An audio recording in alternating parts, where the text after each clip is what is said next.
Welcome back to the Inside Game Podcast. I'm your host, John James. Pardon the voice being a little gone. I think it's just the allergies messing with me. But today we have a solo episode, and this episode is really just going to be me talking about different habits that I had that I ended up breaking, different steps I took to even get there, some good decisions, bad decisions. We're just going to talk about a lot. 24 years old, have had not a dollar to my name before, had a lot of dollars to my name before, how I spent it, how I blew it, the choices that I made to even get in that situation. To start us off, I graduated college, I was 21 years old, and I got my first job that October, my first corporate job, because I went to school for accounting. Super excited, first time touching real money. I had jobs before, but they didn't pay like this. Obviously, family's super excited. I was super excited to finally get into the workforce, into the corporate world, and a very exciting time. And with that came the want to be a consumer. So I bought a bunch of clothes, shoes. I bought work clothes as well because I needed work clothes, to be able to dress, fairly decent on a day-to-day.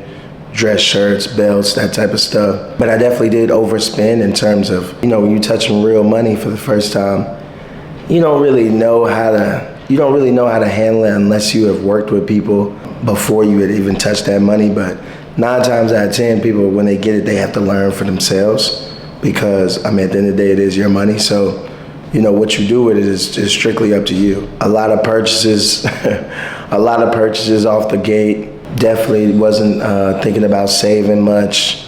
Definitely wasn't thinking about investing anything. And obviously knowing what I know now, not the best decision at all. But I feel like it was a necessary step in my life to be able to process that and actually live that so I can be better prepared for that in the future. And I think it's worked wonders for sure. So I had bad spending habits.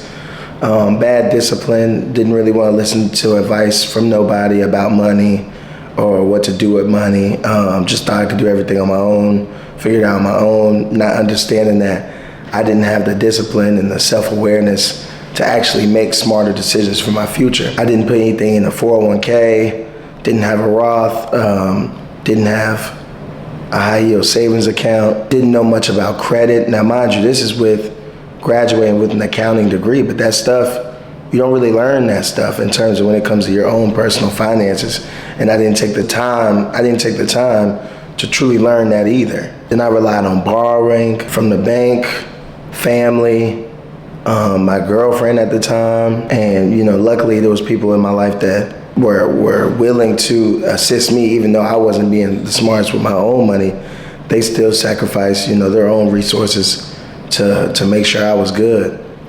And I'm forever grateful for that. That's definitely not what you want to do, though. You never want to be in a situation where you're genuinely borrowing from somebody.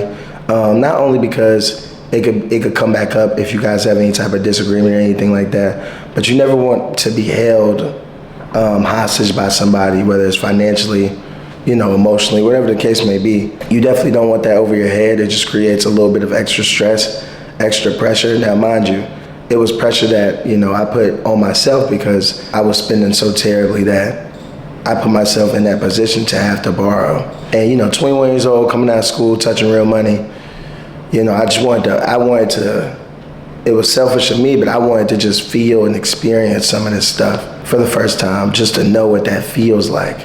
And so I definitely don't regret some of the decisions that I made because I feel like it's made me very cognizant of how to appreciate your resources and how to manage your finances.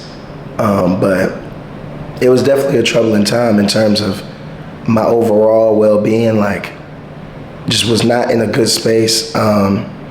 If you stack bad habits day after day after day, they only get worse. I'm not doing anything to try to reverse it or try to curb it at all. It's basically an unchecked bad habit that just kept growing and growing. Really how I got out of it was that I got out of a relationship. I had to do a lot of self-reflection, about half a year's worth of self-reflection, not only from a relationship standpoint, like as a boyfriend, but as a person. I found myself not really living like that, not living like a godly man, not living like a Christian man.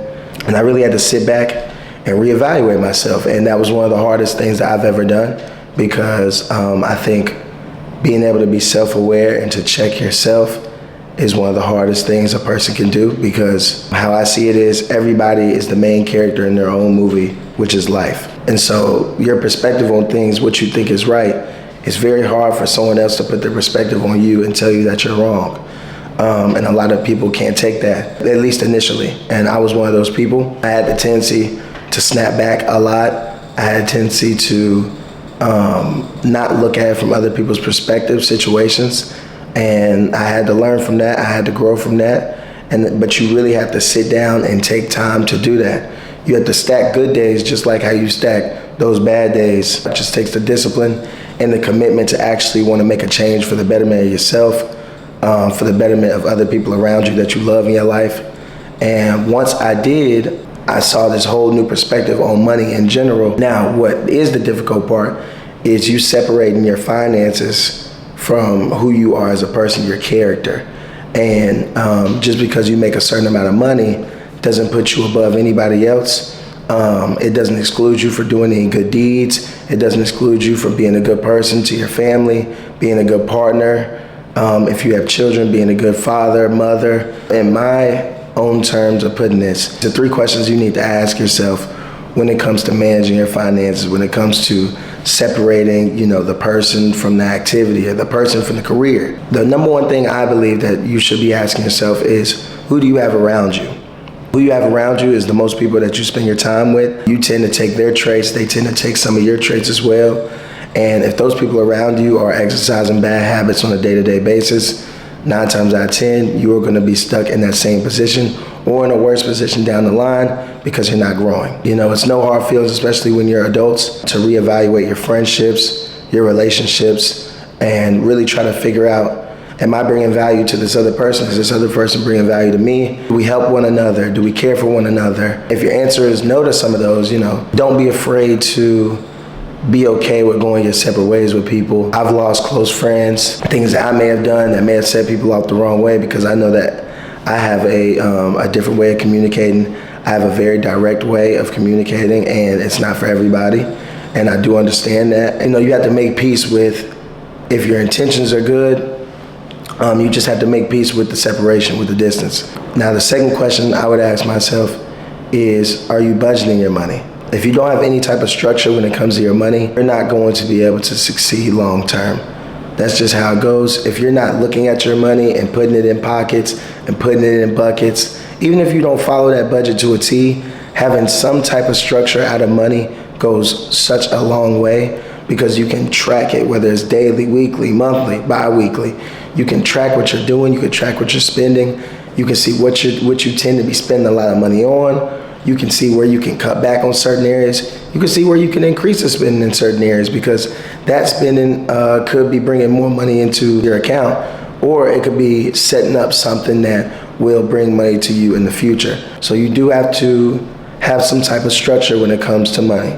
If your answer is no to that, then you absolutely need to, you can try to do it yourself, but if you're not really keen on numbers and how they work anyway, I would get some assistance with that. My mom used to tell me, or she still tells me to this day, to get with the people at State Employees Credit Union. I didn't listen for the longest. Then I ended up getting with one of the people there. They had somebody to help me and assist me, really try to understand my spending versus income ratio. When I did that, it was a lot easier for me to go back now and put money in the buckets and be able to differentiate what I need versus what I want. And then the third question I would ask myself is, are you growing? And I mean that within your career. If you're at a dead end of your career and you can't take your career to another level when it comes to finances, really reevaluate that as well. You want to be able to provide for yourself. And if anybody's around my age watching this and doesn't have a family or isn't married, or you have to start thinking about that stuff, because if you want that, if you desire that, if you desire to be married, if you desire to have children with your partner, that costs as well. And so just because you can support yourself right now, if your career earnings aren't going up as the years go by, you have to take that into account, because now you have to provide for you, your partner, and your family. Those are the 3 things that I think are very important for young people to understand. And I say young because even at 24, I was going through all this stuff at 21, 22 years old. And so I've seen a lot of it already. I think it's super important to know exactly where you want to go. I think it's super important for you to actually build good habits and build good days and stack good days, because it's way easier to make it a way of life once you stack those good days up. Some other things like having passive income or a secondary way of getting money legally. Corporate America, you know, it has its benefits, but it also has limited to no loyalty. These companies, you know, they make millions and millions of dollars. They have a business to run. And, you know, you can't get too far into relationships with these people because of that reason. A lot of people do not understand that, and they put all their eggs in one basket. The company has to go a separate way with you. You're not prepared at all for it. You get hit out of left field, and that's where temptation and bad habits can creep in a lot easier when you're unstable, when you're vulnerable. If you're passionate about something, see if there's a way that you can monetize that. And if you're not passionate about nothing else, try to find something that you're passionate about, or at least be interested in learning about something new or learning about a trade or whatever the case is, because it is very important to be able to have something else coming in if one stream of income were to fail you unexpectedly. So that brings me to this right here, JJ Superlocks. So how in the world did this come about? And now I'm 2 years in with this, and this came about because I was sports betting all the time on PrizePicks. I was losing so much money, and this goes back to the bad habits. I was getting a refund check from school, and I wasn't blowing the whole thing on PrizePicks, but that money was going into PrizePicks. I'm sports betting, losing, because I'm just trying to come up off the most money as quick as possible. I'm not really trying to figure out how I can make this work for me. Something flipped in me to try to just flip this around, because I've been around sports my whole life. I played sports, and I'm like, there's gotta be some avenue for me with this, because I liked it. I liked the thrill of betting during the games. I liked the thrill of researching the games, the researching the matchups. It was me and a couple of my friends in a group chat, and I would send the plays to them. And I went on a little roll, actually being able to study and research matchups and whatnot. I went on a little roll, and I created a Discord server for it. And once I created that Discord server, you can invite members in there. So I had my friends in there first. Shout out to Judah Watkins. He was the first person to join. He was the first person who was like, hey, bro, I'm riding with you, bro. Let's do this thing. And so I appreciate that, bro, because you started something that was great. That I still do today. So I'm always appreciative of that, because it always just takes one. It takes one to believe in what you got, and you could go do whatever you want. The sky's the limit. All you need is one person to believe in you. And even when no one believes in you, you still work until you have one person that believes in you. That's the way to go about it. So I made the Discord, and then I got on TikTok, and I was making my videos on the phone. I was making my videos on the phone. I bought a mic off Amazon, and I plugged it into the phone, and I was talking into the mic and put my play of the day. And I went on a little roll on there, and a couple of the TikTok videos, not viral, but it had 15, 20,000 views. And so I was getting people from that platform to join my Discord channel. Then I realized that, you know, sometimes you got to put a little bit of money into what you believe in for it to really blossom how you want it to. So I used TikTok Promote for 2 of the videos. And I paid about $40 for each video, so I paid $80 total, and it got a lot of traffic, and that's really what I needed, because the picks that I was putting in, they were good picks, and they were hitting at a high enough clip to where the people that were in the Discord were making good money. And once I got that real foot traffic in the door, I knew I could sustain it. And so once that happened, I teamed up with Sleeper Picks. Shout out to Sleeper Picks right here. Sleeper.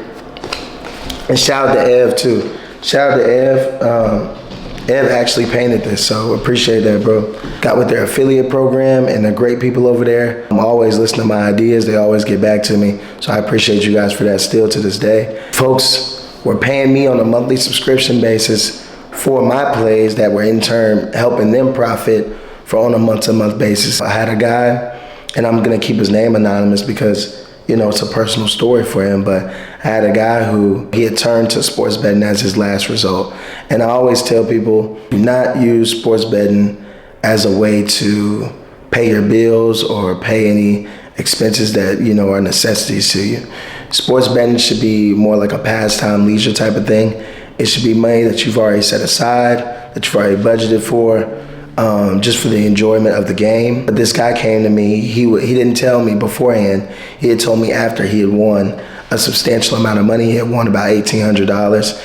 And he messaged me on Discord and he said, hey, you know, you don't know me, I don't know you. I've been following your TikTok for a couple months now, and I was struggling with my family. There was some medical expenses that he needed to cover up, and that helped him finally finish off those medical expenses and send me $100 on Cash App. It really meant a lot to me because, especially in the sports betting business, it's a lot of people who fake it, like they post plays that aren't theirs, or they kind of do some false advertisement when it comes to marketing.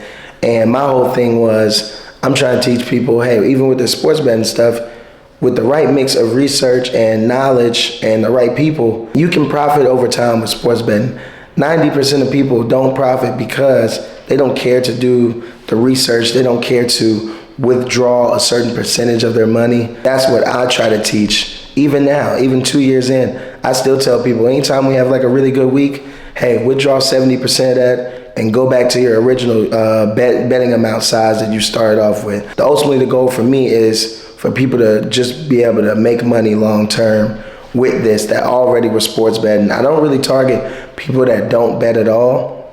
It's more the people that are already betting. Hey, this may be a better alternative long term for you if you're going to bet. So that's how that came about. I just kind of want to tell that story along with the finance story as well, because I feel like it's a much needed episode in this. Just as a little more background on what I'm doing today and what's to come in future episodes. I want to have people that have kind of made their own name for themselves or have grown a business. And so in future episodes, definitely look out for that.